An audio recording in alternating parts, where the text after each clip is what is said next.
कहानी कुछ यूं है कि हिंदुस्तान की रियासत अलवर के राजा जय सिंह एक निहायत शान शौकत वाले, खुददार और फख्र करने वाले शख्स थे।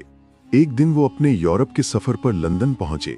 राजा साहब को गाड़ियों का बेहद शौक था, इसलिए उन्होंने सोचा कि क्यों ना दुनिया की सबसे बेहतरीन कार यानी रोल्स रॉयस देखी जाए। राजा साहब सादा लिबास में रोल्स रॉयस के शोरूम पहुंचे। वहां मौजूद अंग्रेज सेल्समैन ने उनके सादा कपड़ों को देखकर समझा कि ये कोई आम हिंदुस्तानी है और उसके साथ निहायत हिकारत भरा सलूक किया। उसने राजा को गाड़ी देखने तक की इजाजत ना दी और कहा, ये गाड़ियां आप जैसे लोगों के लिए नहीं हैं। राजा जयसिंह ने मुस्कुराते हुए कुछ न कहा, बल्कि चुपचाप वहां से चले गए। मगर दिल में उन्होंने फैसला कर लिया कि अब उन्हें सबक सिखाएंगे। अगले दिन राजा साहब अपने नौकरों के साथ वापस आए, इस बार पूरे शाही लिबास में, जवाहरात से सजे हुए, शानो शौकत के साथ। जब वो शोरूम में दाखिल हुए तो सेल्समैन के होश उड़ गए।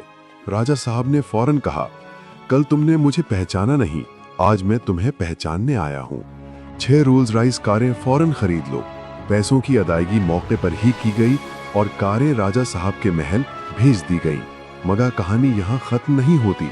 राजा साहब ने उन 6 कीमती रोल्स रॉयस कारों को शहर की म्यूनिसिपल कमेटी को दे दिया ताकि वो इन गाड़ियों से कचरा उठाने का काम करें। जब लंदन के अखबारों में ये खबर छपी कि हिंदुस्तान के अलवर के राजा ने रोल्स रॉयस को कूड़ा गाड़ी बना दिया है, तो रोल्स रॉयस कंपनी की बदनामी दुनिया भर में होने लगी। कुछ दिन बाद कंपनी के नुमाइंदे खुद राजा साहब के पास माफी मांगने अलवर पहुंचे और इल्तिजा की कि वो इन कारों से कचरा उठवाना बंद करें।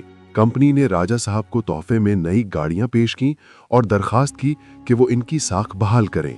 राजा साहब ने तब मुस्कुरा कर कहा, मैंने सिर्फ ये सिखाया है कि गुरूर और हिकारत का अंजाम हमेशा शर्मिंदगी होता है।